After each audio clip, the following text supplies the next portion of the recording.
Iran ने जबरदस्त पलटवार किया है और बताया जा रहा है कि ईरान की तरफ से एक बार फिर जॉर्डन में, बहरीन में और कतर में तीनों जगह जो है वो अमेरिका की बेसिस को एक बार फिर हमले किए गए हैं। शाहिद ड्रोन से ये हमले किए गए हैं और खैबर शिकन मिसाइल का इस्तेमाल किया गया है। और जो दावे हो रहे हैं ईरान की तरफ से, ईरान की आर्मी की तरफ से, उनके मुताबिक जो जॉर्डन का अजराक एयर बेस है, यहां पर ड्रोन स्ट्राइक की गई है। शाहिद 136 ड्रोन और मिसाइल से हमले जो किए गए, इसमें बड़ी संख्या में अमेरिका के F-35, F-16 जेट्स जो है वो तबाह होने के दावे जो है वो ईरान की तरफ से किए जा रहे हैं। बताया जा रहा है कि जो हमले किए, जो मिसाइल्स गिरी हैं, उसने F-35, F-16 जहां खड़े हुए थे उनको बेस पर जो है अटैक किया और उसमें तबाही की खबरें आ रही हैं। देखिए इसके जो खबरें हैं, Iran launches retaliatory attack against what it says are US assets in the region including Kuwait and Jordan. Kuwait, Jordan दोनों जगह हमले हुए हैं।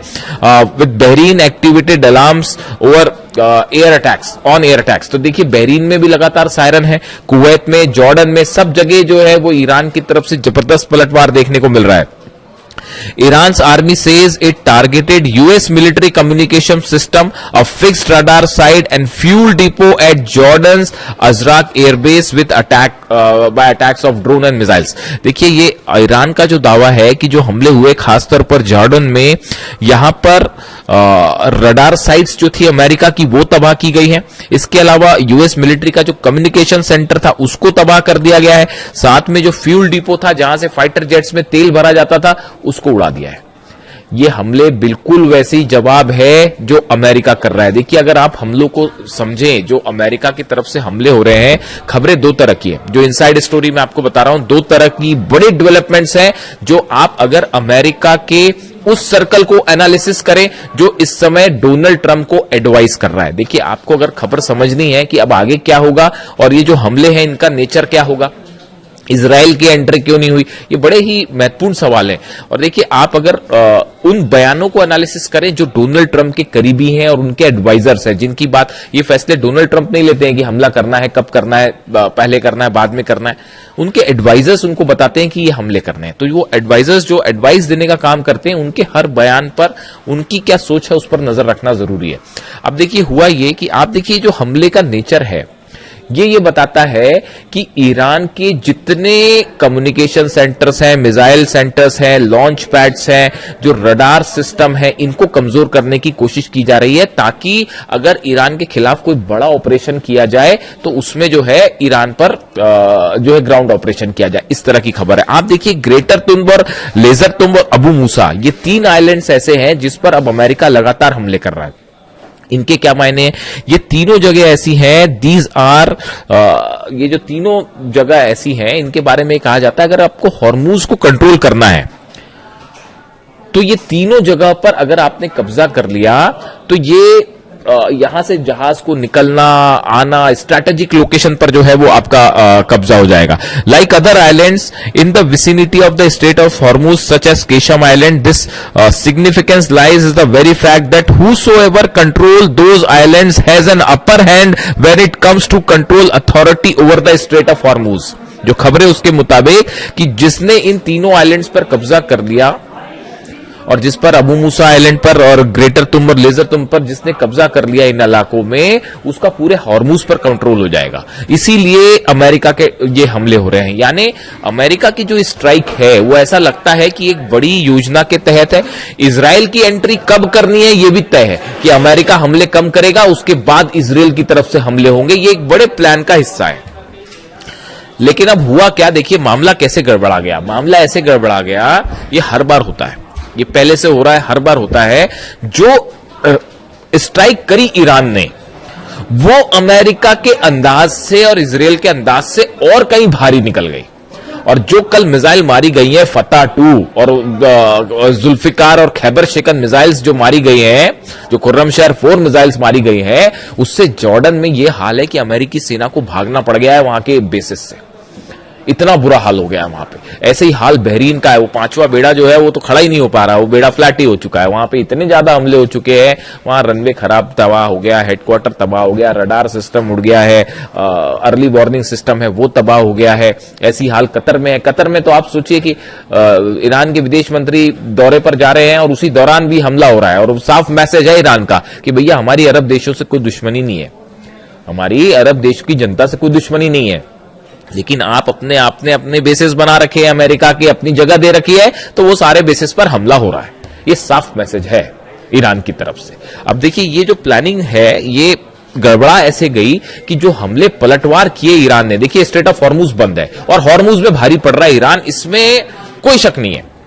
करीब मेरी जानकारी के मुताबिक 15 शिप्स ऐसे हैं जो ईरान की तरफ से हमले किए गए, यानी ईरान की परमिशन के बिना वहां से जहाज नहीं निकाले जा सकते। बात नंबर 1। बात नंबर 2, अमेरिका फिर ब्लॉकेट करके खड़ा है। ये जब आप ब्लॉकेट, जितनी ज्यादा जंग जो है, जितनी ज्यादा इस जंग को आगे खींचने में ईरान कामयाब हो जा रहा है, उतनी करारी हार हो रही है अमेरिका की। इस बात को समझिए, दुनिया के सुपर पावर्स मिलकर पिछले 5वां महीना शुरू हो चुका है, ईरान को नहीं हरा पा रहे। हराना तो छोड़िए, वो आपके बेसेस जला रहा है, ऐसे बुरी मार मार रहा है कि आप याद करो। आप सोचिए डिफेंस काय का डिफेंस, वो जॉर्डन में जो मार मारी है ना ईरान ने, उसकी तस्वीरें अभी देखिए। क्या है कि दावे ही हैं, अभी वो सच्चाई निकल के सामने नहीं आएगी। वो आएगी भी तो कब आएगी, बाद में पता चलेगा। एक महीने बाद कोई सीनेट की रिपोर्ट आएगी या कांग्रेस की रिपोर्ट आएगी, इसमें बोल दिया जाएगा कि भैया इतने प्लेन जल गए और ऐसा हो गया और वैसा हो गया, तो उसके बाद फिर जो है वो बात निकल के सामने आएगी। तो अभी हालात ये है कि जॉर्डन में बड़ा नुकसान हुआ है, बहरीन में बड़ा नुकसान हुआ है, और कई फाइटर जेट्स जल गए अमेरिका के। जब मिसाइल्स गिर रही थी, ड्रोन्स गिर रहे थे, तो सोल्जर्स को भागना पड़ गया वहां से। इस तरह के भी वायरल वीडियोज हैं। तो अब प्लान जो था वो गड़बड़ाने लग गया है, और आज 5वां भी नए हमले का 5वां दिन है। वो जंग हमेशा से चली आ रही है। अली खामनेई साहब हमेशा यही कहते थे शुरू से ही, कोई डील नहीं होने वाली, और इनका सिर्फ एक ही इलाज है, और वो क्या है वो आप भी जानते हैं। इसीलिए वो डील विल नहीं करना चाहते थे। अली खामनेई साहब जो है ईरान के सुप्रीम लीडर, मैं इसलिए बार बार इस बात को दोहराता हूं, उनसे बेहतरीन मिलिट्री कमांडर आपको नहीं मिलेगा। वो जानते थे शुरू से कि क्या किसके मन में क्या मंशा है, कैसे रिसोर्सेस पर ईरान की कब्जा करने का प्लान है। वो हमेशा से इस बात को कहते रहे, इसीलिए वो कोई डील वील के चक्कर पे नहीं थे। और अब देखिए हालत वही है। आखिर ईरान भारी पड़ रहा है और मिसाइल्स के दम पे ही भारी पड़ रहा है। यही उनका प्लान था और उसी प्लान पे ईरान चल के जो है वो आगे बढ़ रहा है। डील वील वाली बात सब एक तरफ है। अब देखिए हुआ क्या, इनसाइड स्टोरी यह है कि ईरान भारी पड़ना शुरू हो गया है। इस वजह से अब डोनाल्ड ट्रंप का बयान आया है एक, और अभी 1-2 दिन में और बयान आ जाएंगे कि ईरान डील करना चाहता है। जेडी वेंस का बयान क्या है? जेडी वेंस का भी बड़ा गौर करने वाला बयान है। वो कह रहे हैं कि अमेरिका के कुछ नेता ये चाहते थे कि ईरान के साथ जंग जो है वो लंबी चले और कोई डील ना हो पाए। ये जेडी वेंस कह रहे हैं। डोनाल्ड ट्रंप का ये बयान कि ईरान डील करना चाहता है, और जेडी वेंस का यह कहना कि इजराइल के कुछ नेता ये चाहते थे कि जंग लंबी चले।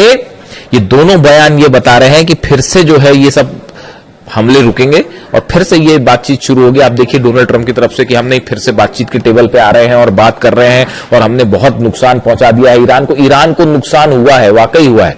वहां पर काफी सारे लोगों की मौत हुई है, और तो और छोड़िए, अभी एक नया दावा आ रहा है कि कैंसर हॉस्पिटल पर जो है वो हमला कर दिया है अमेरिका ने। इससे शर्मनाक और क्या हो सकता है कि आप कहीं पे जो है इस तरह की खबरें हैं, दावे हैं, सच सामने आएगा, मैं उस पर बात करूंगा जरूर कि ईरान में कैंसर हॉस्पिटल को निशाना बनाया गया है, ऐसी खबरें हैं, ऐसा दावा है। आप वॉर में कैंसर हॉस्पिटल पर हमला करते हैं, इससे शर्मनाक और कुछ नहीं हो सकता साहब। और ये बोलने में मेरे को कोई झिझक नहीं है। अस्पतालों को कहीं निशाना बनाया जाता है जंग में, वॉर क्राइम है ये तो। और आप देखिए, खैर अब जो 168 बच्चियों पर हमला कर सकते हैं वो कहीं भी हमला कर सकते हैं। हकीकत यह है साहब, देखिए मैं ज्यादा चीखना चिल्लाना नहीं करता, आराम से ही बताता हूं। हकीकत यह है, और जिसको मेरे से डिबेट करना है वो डिबेट कर लें किसी दिन।